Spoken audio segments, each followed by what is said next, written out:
far as he did. In 2004, the summer of 2004, Barack Obama gave the keynote address at the Democratic Convention in Boston.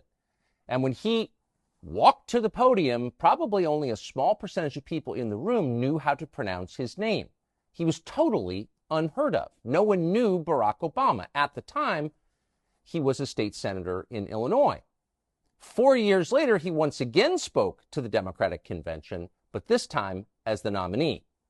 Meteoric doesn't begin to describe it. How did this happen? Well, the outlines are fairly well known, though rarely talked about. A small group of Democratic donors, mostly in Chicago, decided that Barack Obama was their guy. He was the vessel for their ambitions. They paid for his campaign. They paved the way for his rise. He spent 2 years pointlessly in the United States Senate preparing to run for president in 2008, and of course, in the end, he won. But the question was, who was this man? Where did he come from? What did he spend his life doing before he became president of the United States? Well, the news media, whose job it is to answer those questions, spent the entire 2008 campaign trying to keep you from knowing the answers. By Election Day, most Americans knew only one thing about Barack Obama, other than he was handsome and a good communicator: hope and change. But they knew nothing about him, his origins, what he believed, and legitimate questions about those facts were turned away, as they often are, with the claim, "That's a conspiracy theory. You're crazy. Shut up." One of the most interesting moments in the 2008 campaign occurred when a man, like Obama himself, came from out of nowhere to recount his experiences with Barack Obama, the man. His name was Larry Sinclair, and he told an amazing story. He said that in 1999, he had encountered Barack Obama in Illinois, had sex with Barack Obama, and then used cocaine with him. Sinclair went on to make these claims publicly at the National Press Club in Washington, to sign a sworn affidavit, and to take a lie detector test. But he was dismissed. In fact, he was attacked. Obama shills like Ben Smith of Politico batted the claims out without refuting them. They're absurd. And the rest of the media followed suit. But the claims weren't absurd.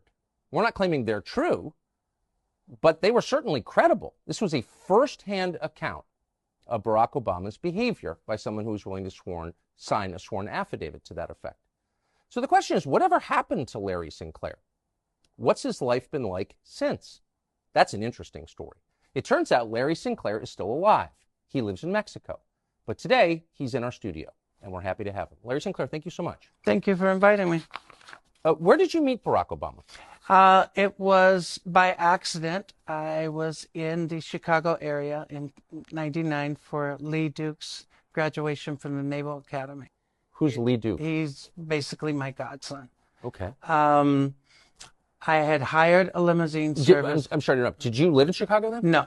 No. I was actually living in Colorado. I had flown in the night before.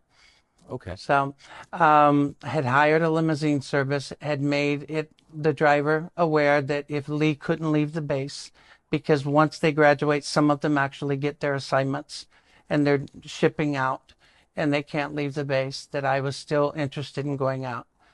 And had asked the driver if he knew anybody that was available that might want to show me, Chicago. And he said he did. So well, who was the driver? His name was Jamir Multani. It was with 5-star limo. So you're just a guy who's in town for the night, and it sounds like you're looking to party, actually. Yeah. That's what you're really saying. Yeah. Well, I was in town for a few nights, but yeah, I was definitely looking to party. And did you make that clear to the driver? Oh yeah. Yeah. Oh yeah. There was no misunderstanding. How direct were you about that? Extremely. Extremely. Okay. Yeah.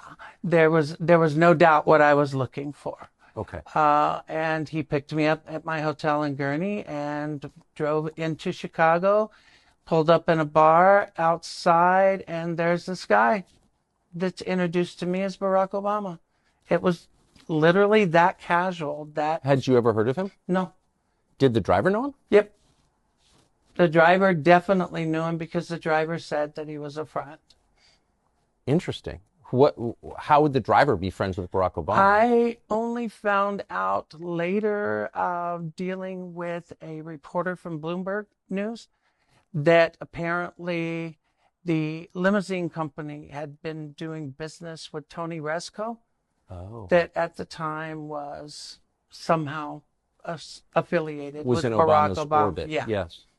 Interesting. So he knew Barack Obama, and in his view, Barack Obama liked the same kind of partying you were looking for. Yeah. Okay.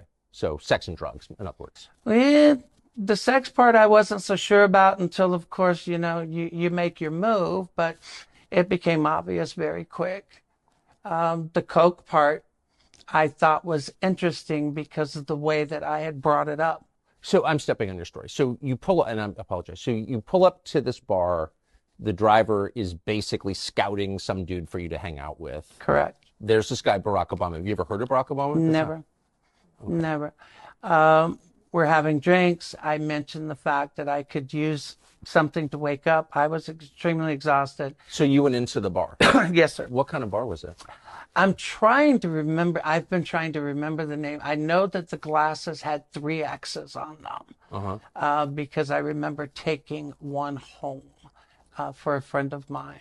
But I mean, generally characterize it. Was it working class bar, no, gay bar, upscale, strip bar? It was upscale, quiet. Wasn't really that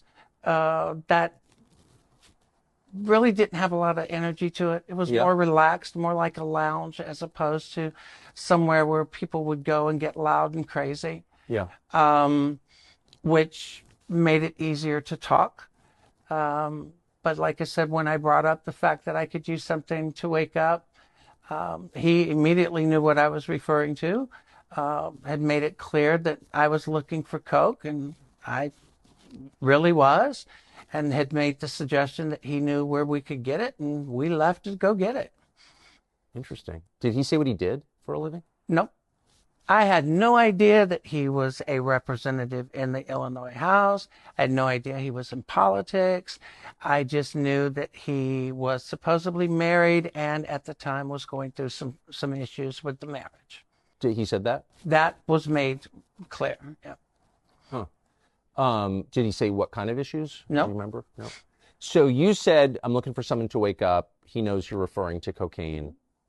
I know where to get it. What happens next? We get back in the limo. The driver takes us wherever it is that Barack had instructed him to take us. I had given Barack $250 to pay for coke. He gets out, comes back. I start putting a line on a CD tray to snort. And you're in the limo? Yep. Driving or parked? No, the driver's driving. Yep. I start to put a line on a CD tray, and I just happen to notice that he pulls something else out of his pocket. And next thing I know, he's got a little pipe and he's smoking. So I don't have an issue with it. I mean, some people smoke, some people snort. Smoking the cocaine? Yes. So as I'm doing a line, I just start.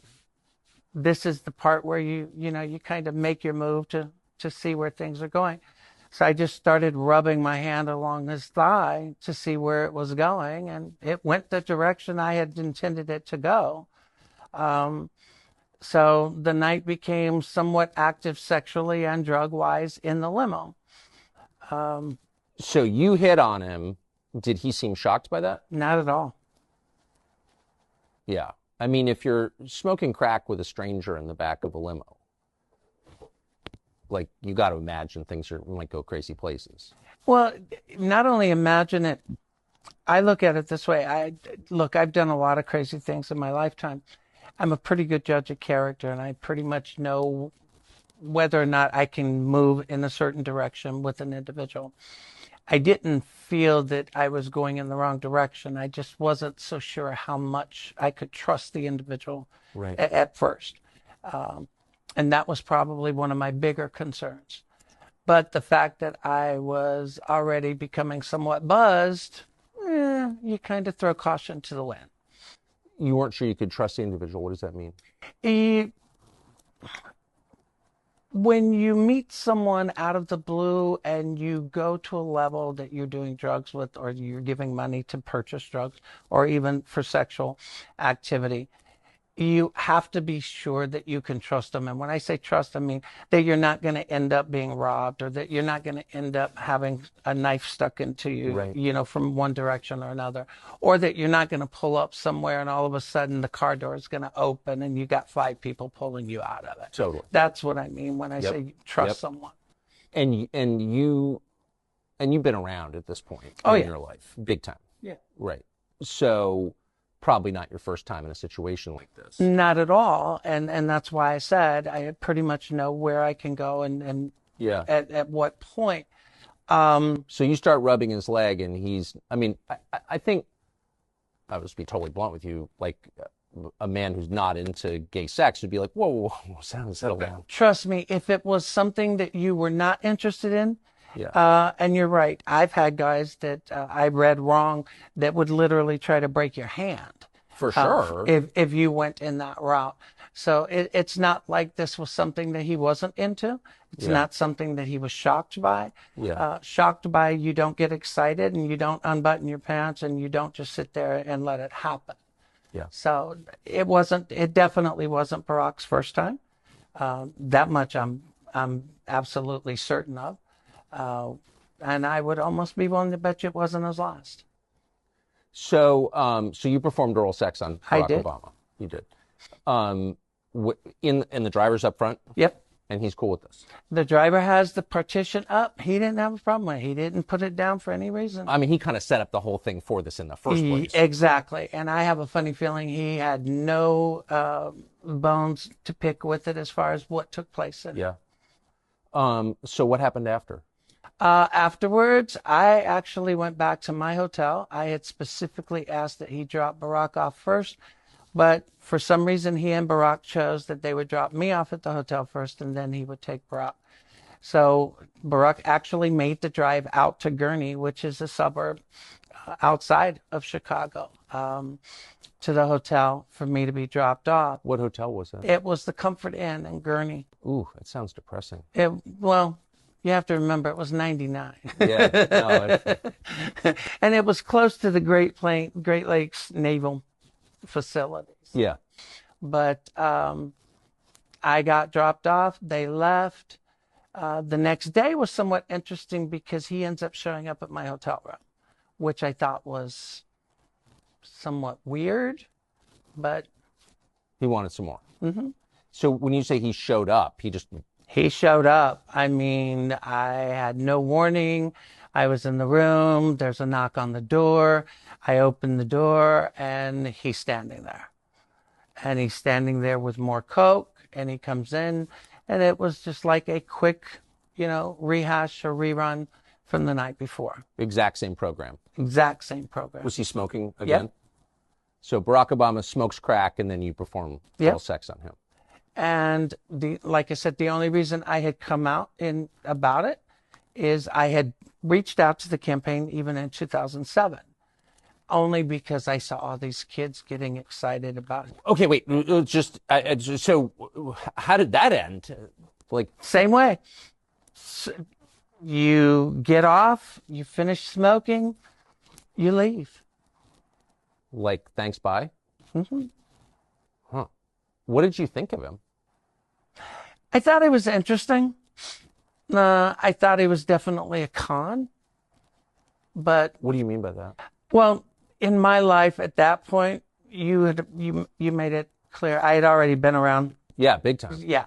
So when people are doing things because they actually really enjoy it, or they're sincere, or they're looking, for a connection, or they're doing something because they're looking for an in, or they're looking for a hook, or it's a game.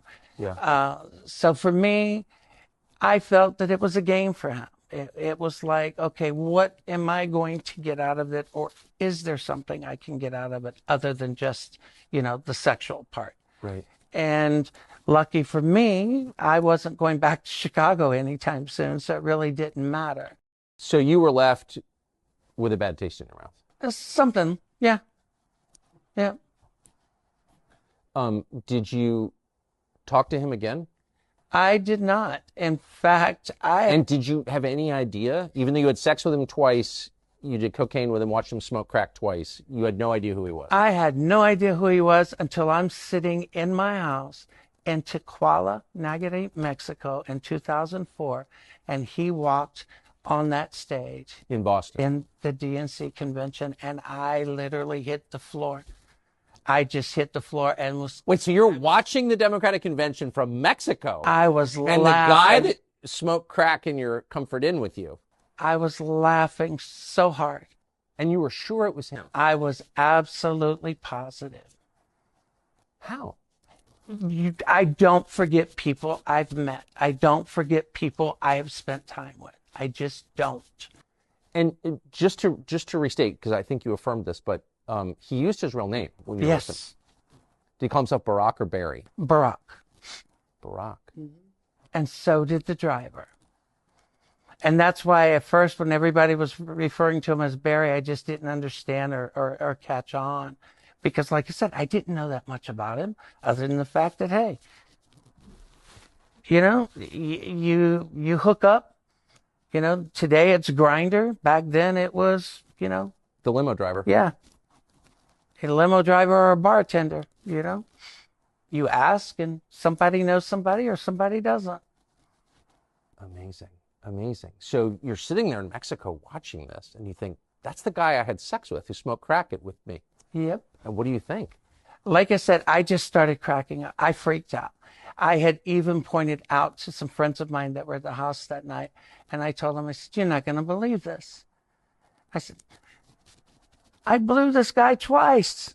You know, and they just start cracking up. But that's the thing about me. I've never been in the closet. I've never hid. I mean, I'm always very direct and blunt.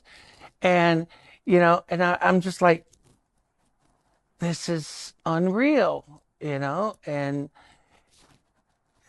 I had no idea that he was going to run, you know, in 2008, but I was back from Mexico, but it was a strange feeling sitting there watching him walk across that stage and realizing who he was. Huh.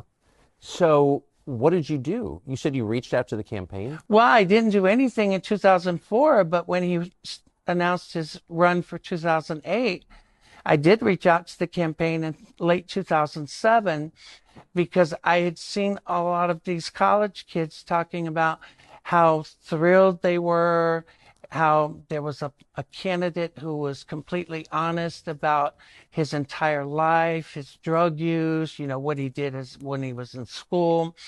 You know, the constant back and forth. 1 minute is, yes, I did cocaine when I was younger, or no, I never did cocaine, but I smoked weed.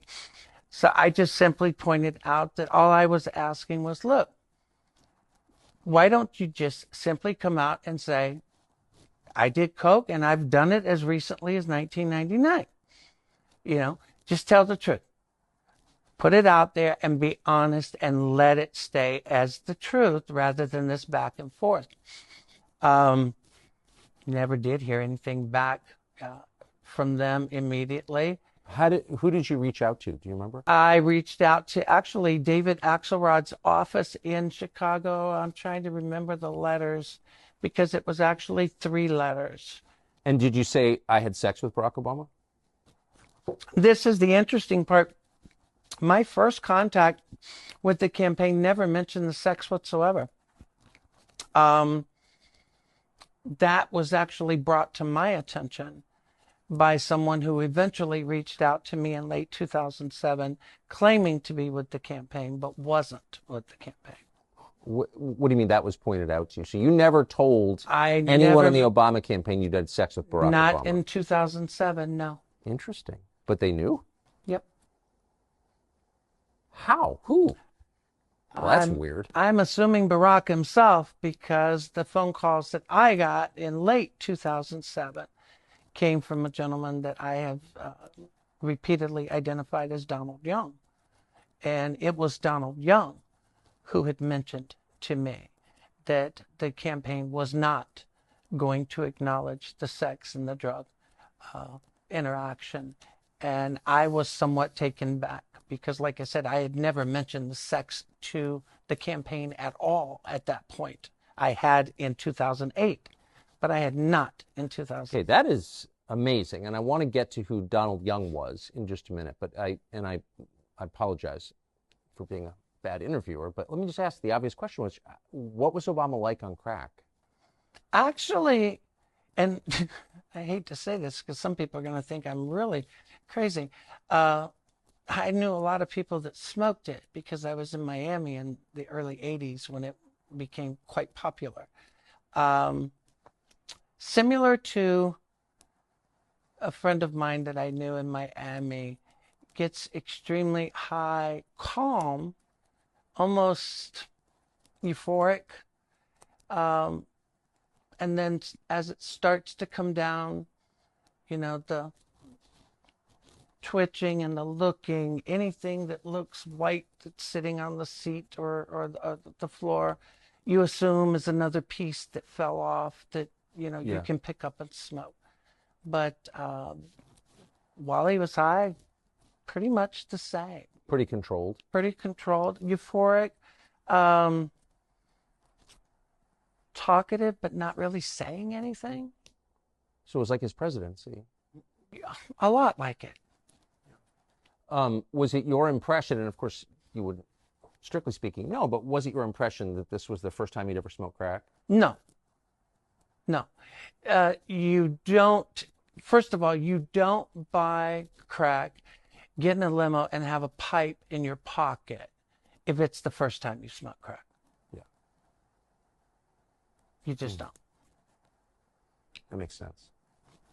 So I've read about your story to the extent it's been written about, not very much. But I'd never read that Donald Young, this man Donald Young, called you and told you that he knew you'd had sex with Barack Obama. That was the contact in late 2007 that I had that originally came under the guise that they were part of the Obama campaign. So who was Donald Young? Donald Young is a choir director and a school teacher. He was the choir director at Jeremiah Wright's church in Chicago, the same church that Barack Obama went to. He was also a very openly gay black man, but very well respected. Did you know him? I had never met him. I had not even realized that the person who was communicating with me had been killed until a good 2 months after.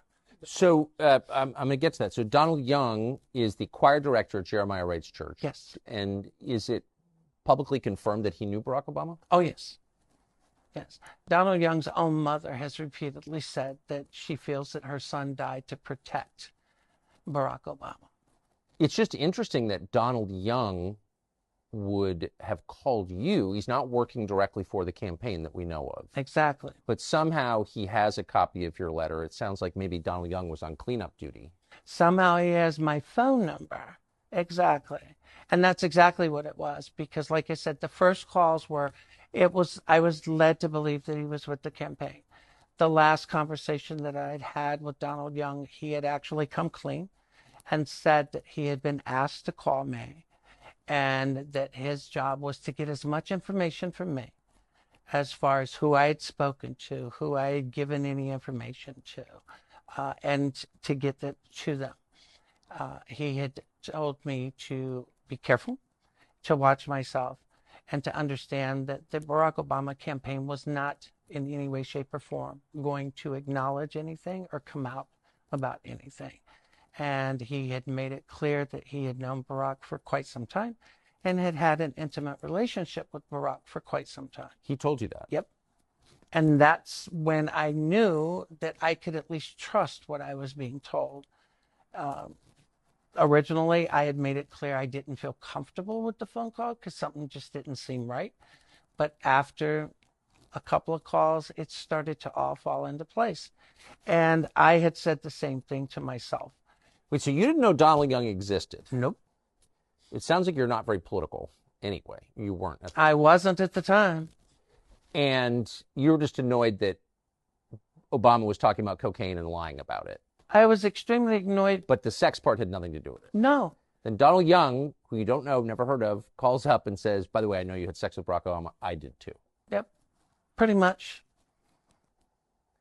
I mean, this is a longer conversation, which we're going to have in a minute, but I mean, Obama has a wife and kids, and he's telling America what a great family man he is. Is that, maybe you've seen this a lot?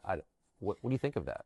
Well, in 2008, I made it clear that Obama was having marital problems in 99, and everybody in the world said that I was crazy, didn't know what I was talking about. And yet, what was it, 6 months ago, Barack Obama comes out and tells the world that exactly what I said was the truth. In 1999, he and Michelle came very close to divorce. Really. 15 years later, what I say is the truth, but 15 years earlier, I'm a liar and a fraud. It's interesting how things eventually come out. But yes, believe me, I've known guys that were completely happily married that will screw around with another man on a weekly basis and think nothing of it. Huh. Is it your sense that that's who Obama is, just transactional, or that he's bisexual, or like, what is this? No, my feeling that Barack Obama is probably, he's definitely bi. I think there is a lot of transactional qualities to him, because I think whatever he does, it is looking for a hook or looking for a benefit. Yeah. That's consistent with his public persona too, I would say. So Donald Young calls you, you actually sounds like you kind of like and trust Donald Young. I did. Did he say how long he'd had a relationship with He had just said that they had been intimate for years. Intimate for years. And what happened to Donald Young? Donald Young was shot dead in his apartment, second floor in Chicago, Illinois. I think it was December 23rd of 2007.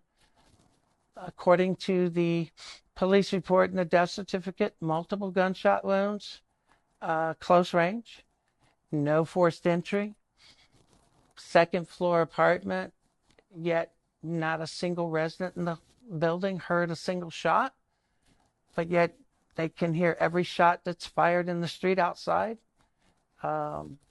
Jeremiah Wright announces that Donald Young's dead earlier that morning, even before it was announced, even before he was declared dead. I mean, a lot of it just didn't make sense. This is all public, and you can look this up, and it's still on the internet.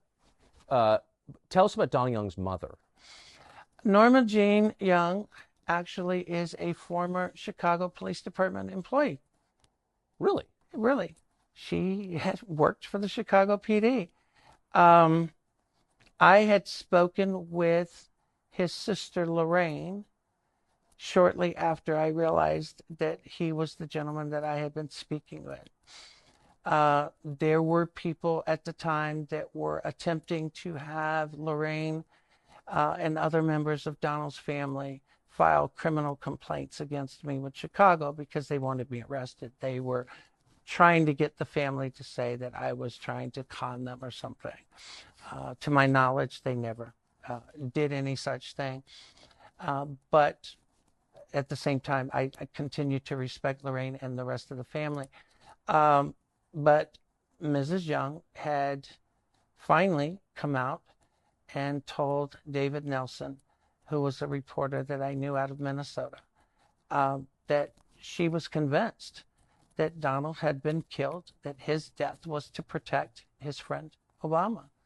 And she confirmed that they had, in fact, been extremely close for years. I mean, did she confirm that they'd had sex, Obama and Donald Young? Her confirmation wasn't referencing, or she did not specifically say that they were sexually involved. She just simply said that they had been intimate friends for years. But she believed the Obama campaign was responsible. She believed that his death was due to protecting Barack Obama. And I made the same argument that people said, well, how are you accusing Barack? I said, I'm not accusing Barack of anything. But I said, I'm willing to bet my life that Barack Obama and Jeremiah Wright both know or have knowledge of who killed Donald Young. There is no doubt in my mind about that. Well, this was a guy who was clearly going to be the next leader of the world. You know, people kill each other over insurance claims, over bar fights. You know, there's a lot at stake here. I have no knowledge of this. I'm not alleging a murder by the Obama campaign or its allies, but it's not. It's not a crazy thing to wonder, obviously. No, and the only thing after I realized what had happened with Donald Young, the only thing I had ever asked was the same thing that I had done. And I said, you know, if you want to accuse me of being crazy, you know, release your phone records. You know, turn over your phone records from your phone in '99. Turn over your phone records for the last year. I mean, it's that easy. If you've got nothing to hide, it's not like they're going to be made public. Turn them over to authorities. Let them investigate. Let them look. But no.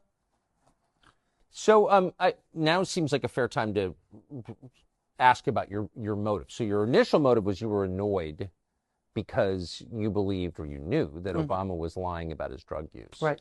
But then after the Donald Young exchange, where he brings up the sex that you had with Obama, what was the point at which you decided, I'm just going to bring this to the country? I'm going to go public. Well, in January of 2008, after having contacted the campaign yet again, I had decided, you know what? Screw it. I'm just going to make a YouTube video and put it up, which I did. It wasn't because I was looking for anything out of it. In fact, if I had even stopped long enough to anticipate the blowback and the consequences of speaking out, me being me, it probably would not have stopped me. It might have slowed me a little bit, but it would not have stopped me. But I figured if you're going to call him out, you can't call him out on part of it. And people said, well, why didn't you just talk about the drug use and leave the sex out? And I said, because if I said he just used drugs and then you found out later it was drugs and sex, you would accuse me of lying because I didn't mention the sex. So my opinion was, if you're going to tell the story, then you tell the whole story and let the chips fall where they may. So that's exactly what I did. And so you made a YouTube video. By the way, I looked for it last night. I couldn't find it. That's because YouTube gave access to my account to someone shortly after the polygraph test. And I was never given access back to it before the video was actually deleted. Are you serious? Oh, yeah. YouTube gave access to the account and the video was deleted.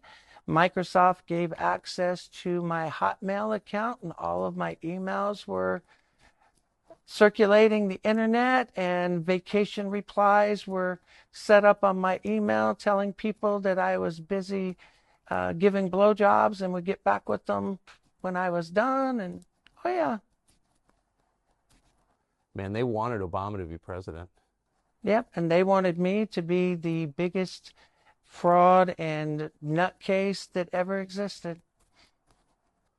So I got to ask you, I mean, you know, I wasn't there. I can only assess what you're saying. I don't see any obvious motive for you for gain, financial gain. You're not going to get rich doing this. And in fact, you haven't. You've gotten impoverished as a result of it. But like, if I'm a reporter, well, I was a reporter at the time. I remember thinking, well, that's an interesting story.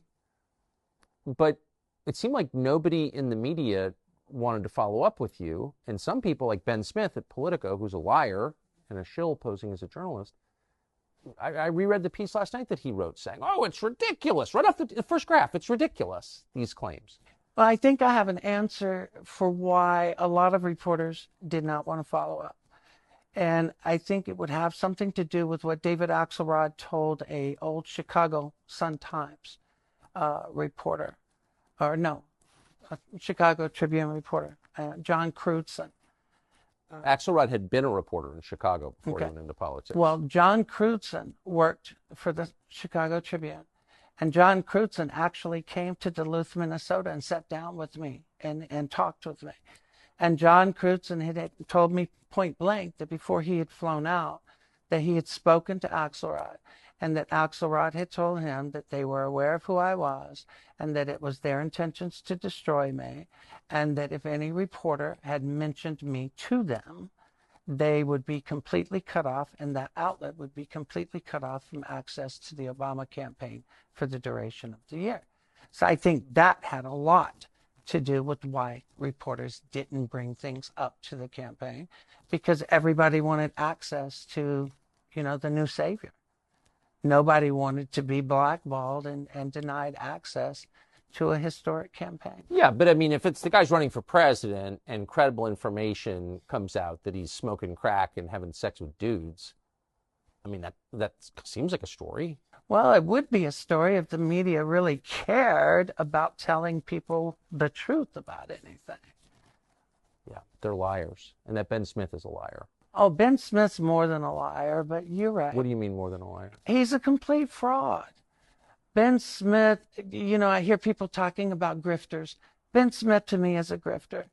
Ben Smith wrote an article saying that I had a 27-year criminal history, career criminal. And the funny thing is if you look my criminal history up, which I've published myself and provided from day one, my criminal history goes from 1980 to 1986. And everything I've ever done, I've owned it. I've never wasted taxpayer money. And any sentence I've ever been given, I've served. But he also said that I was a fugitive, that I was avoiding prosecution, I was trying to prevent from going to jail. None of that was true.